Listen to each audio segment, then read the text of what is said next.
Gold, trusted gold buyers. మీరు తాకట్టు పెట్టిన బంగారాన్ని విడిపించి ఈ రోజు ఉన్న మార్కెట్ ధరకు కొనబడను.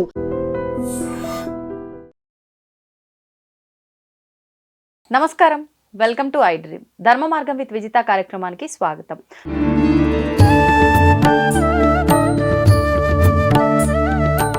నమస్తే అమ్మా. నమస్తే అమ్మా, శ్రీమాత్రే నమః.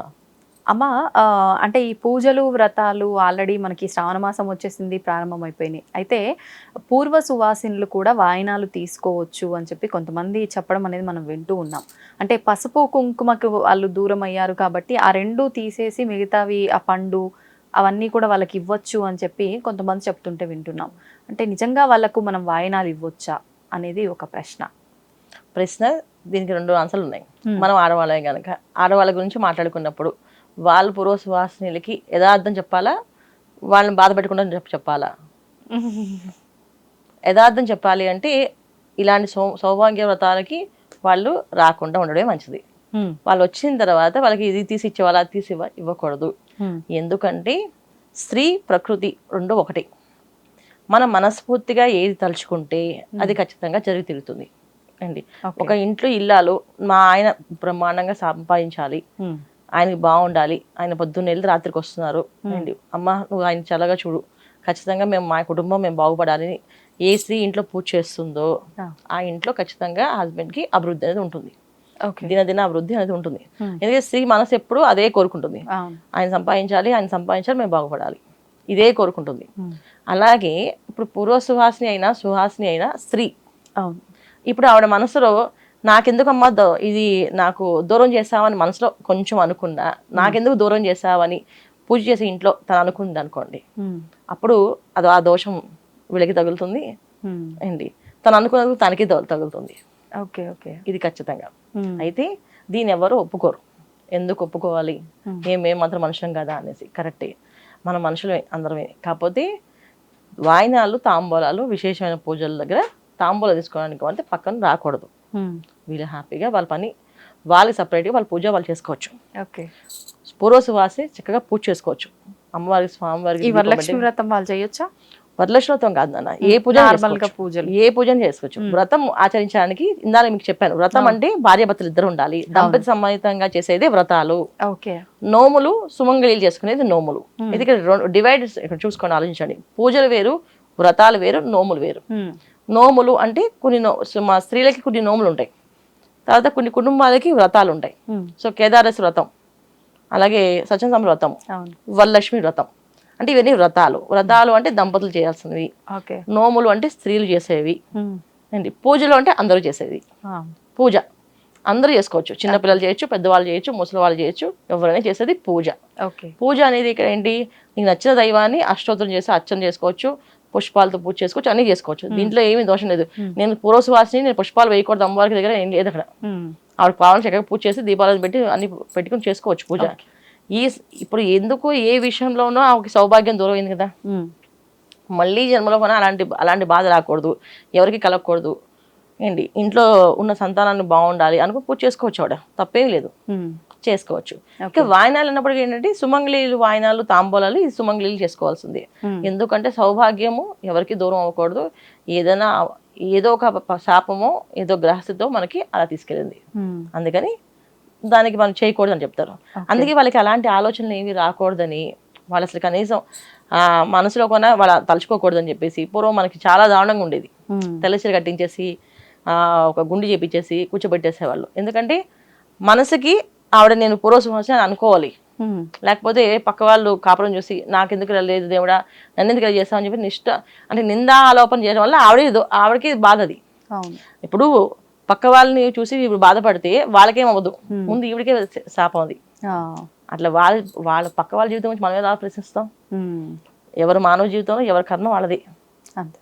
కర్మ అనుభవించినప్పుడు భగవంతుడు కూడా సాక్షిభూతంగా చూస్తుంటాడంట.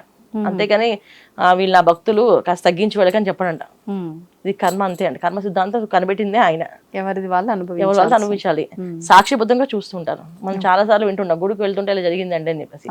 గుడికి వెళ్తుంటే జరిగిందని అంటే ఏమో ఆ గుడికి వెళ్ళబట్టి కర్మ కాస్త తగ్గి అదే కాస్త దెబ్బతో బయటపడ్డామేమో, తెలియదు కదా, లేకపోతే ఇంక పెద్ద జరిగేదేమో అలా. సో పూర్వ సువాసినులు వాయినాలు తాంబూలాలు ఇవ్వకూడదు. ఓకే, మన ఇంటి ఆడపిల్ల పూర్వ సువాసన అయిపోయింది. ఓకే, ఆ అమ్మాయికి మనం వ్రతం చేసుకున్నాం, పూజ చేసుకున్నాం, అమ్మాయికి కొత్త బట్టలు పొద్దున్నే ఇవ్వాలి. వ్రతం అయిపోక ముందర అంటే మొదలవక ముందరే ఇవ్వాలి. మన ఇంటి ఆడపిల్ల, మన ఇంట్లో ఆడపిల్ల ఇంట్లో బాధతో కానీ దిగులతో కానీ ఉండకూడదు కదా, పిలిచి ముందు ఆమెకి ఇచ్చాలి. నాన్న రేపు పండగ నువ్వు బట్టలు కట్టుకో. ఓకే, ఫస్ట్ ఏ రోజైనా సరే ఫస్ట్ వాళ్ళకి ఇవ్వాలి. పుట్టింటికి సంబంధించిన ఏమైనా జరిగినప్పుడు ఎవరికి జరిగినా సరే ఆడపిల్ల అంటే ఇప్పుడు వీరింట్లో ఆ అమ్మాయి అనుకోండి, లేదు ఇంట్లో వదిన ఉంది అండి, ఫస్ట్ వదిన పెట్టేసేయండి బట్టలు. ముందు కట్టుకొని కొత్త బట్టలు కట్టుకొని వాళ్ళంతా సరదాగా సంతోషంగా గడపండి. ఫస్ట్ వాళ్ళకి ఇచ్చేయాలి. వీళ్ళందరూ ఏం చేస్తారు, పూజ ఉంది కదా పొద్దున్నే వాళ్ళు చూడడం ఏంటి, పొద్దున్నే వాళ్ళకి ఇవ్వడం ఏంటి అనుకుంటారు. ఏం కాదు, మన ఇంటి పిల్లలు అని అంటే ఇప్పుడు మన ఇంటి కోడలైనా మన పిల్లే, అమ్మాయి అయినా మన పిల్లే. ఇప్పుడు మన ఇంట్లో చేసుకుంటుంది, కొత్తగా పెళ్ళయింది, దంపతులు వచ్చి పెళ్లి వ్రతం చేసుకుంటున్నారు. అమ్మాయి ఇంట్లో పూర్వ సువాసిని ఉంది, ముందు ఆమెకి ఇచ్చేయాలి. సో తల్లి ఉన్నా తల్లికి ఇచ్చేయాలి ఫస్ట్. అమ్మ నువ్వు కొత్త చీర పొద్దున్న కట్టుకో, పొద్దున్న నువ్వు కొత్త చీర కట్టుకుని పని చేయాలి. ఏదైనా సరే నువ్వు మాకు ఏ సాయం చేయాలో నువ్వు కొత్త చీర కట్టుకుని చేయాలి. అలా కొత్త బట్టలు వాళ్ళకి ఫస్ట్ ఇవ్వాలి. ఇప్పుడు పూజకు సంబంధించిన పనులన్నీ వాళ్ళతో చేయించుకోవచ్చు అంటారా? చక్కగా చేసుకోవచ్చు, ఇబ్బంది ఏం లేదు, చేయొచ్చు. అదేమీ లేదు, వాళ్ళు ఏవి చేయకూడదని లేదు. ఒక తాంబూలం తీసుకోవడానికి అర్హత లేదు అంతే. అది ఏదో కర్మ కొద్దీ వాళ్ళు జరిగింది తప్ప మిగతా ఏ విషయాలు ఏం లేవు. తాంబూలం ఇప్పుడు 10 మంది ముత్తైదులు తాంబూలం ఇచ్చినప్పుడు ఆ మనసులో కొంచెం బాధ వస్తుంది కదా, నాకున్న పసుపు రాసుకుని దాన్ని ఇంకా బొట్టు పెట్టుకుని దాన్ని లేదా నాకు లేదా అని కొంచెం బాధ ఉందా, ఆ బాధ వాళ్ళకే దోషం. అది వీళ్ళకి కాదు, చేసుకునే వాళ్ళకి కాదు, వాళ్ళకే దోషం. సో అలా దోషం వాళ్ళ మీద వేసే కారణం వీళ్ళయ్యారు. అంటే వాళ్ళకి ఆ మనసుకి అలా కనిపించే విధంగా అంత గ్రాండ్గా వీళ్ళు ఎందుకు చేసుకున్న పూజ, దానివల్ల దోషం వీళ్ళకి. ఆమె అనుకుంది తగలదు వీళ్ళకి. ఆమె అలా బాధపడేలా చేసేటట్టు వీళ్ళు చేసుకోవడమే హంగామా, అది దోషం వీళ్ళకి. సో ఆమె కొన్ని మనసే కదా, ఆమె బాధపడుతుంది కదా, అందుకు చేయకూడదు. అందుకని అలా చేయాలి. ఇప్పుడు మన ఇంటికి ఎవరైనా అనుకోకుండా వచ్చారు, వాళ్ళకి ఏమైనా పెట్టాలి అన్నప్పుడు ఫస్ట్ ముత్తైదు తాంబూలం ఇచ్చేసి వాళ్ళకి ఒక చీర ఇచ్చేయచ్చు మామూలుగా, అంతే.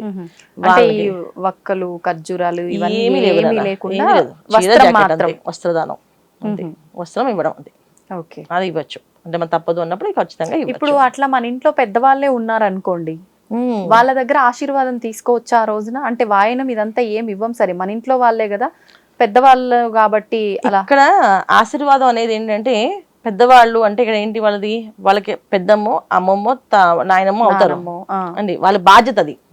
సో ఖచ్చితంగా ఆశీర్వదించుకోవచ్చు, దానికి ఏం దోషం లేదు. అక్కడ వాళ్ళు ఏంటి, నా మనవడు బాగుండాలనుకుంటుంది ఆవిడ, అయితే నా కొడుకు బాగుండాలనుకుంటుంది, అంతే కదా, దానివల్ల దోషం ఏం లేదు. వాళ్ళ ఆశీర్వాదం తీసుకోకూడదని ఏం లేదు, వాళ్ళు అన్నిటికీ పనికి వస్తారు. ఒక తాంబూలం తీసుకొని పనికిరారు అంతే. మిగతా అన్ని విషయాల్లో వాళ్ళు అన్ని చేసుకోవచ్చు. ఎదురు రావద్దంటారు, తాంబూలం తీసుకోవద్దంటారు మన పెద్దవాళ్ళు. ఎందుకంటే వాళ్ళ మనసులో కొన్ని సంకల్పం చేస్తే వాళ్ళు బాధ భరించడం కనుక వద్దంటారు, అంతే. ధన్యవాదాలమ్మా. నమస్తే అమ్మా. శ్రీమాత్రే నమః. తవ్వండి, తవ్వుతూనే శివలింగం సరే దాన్ని అట్లా కప్పేసేయండి, చూపించదండి. కృష్ణ ఇస్ దేర్, మూర్తి పూజ కాదు, సాక్షాత్ బ్రజేంద్ర నందన భగవాన్ ఉన్నారు మూర్తిలో. ఏమీ ఆశించకుండా ఆరాధించే వాళ్ళు కూడా ఉన్నారా ప్రభుజీ? నిజమైన భక్తి అంటే మనకు తెలియదు కాబట్టి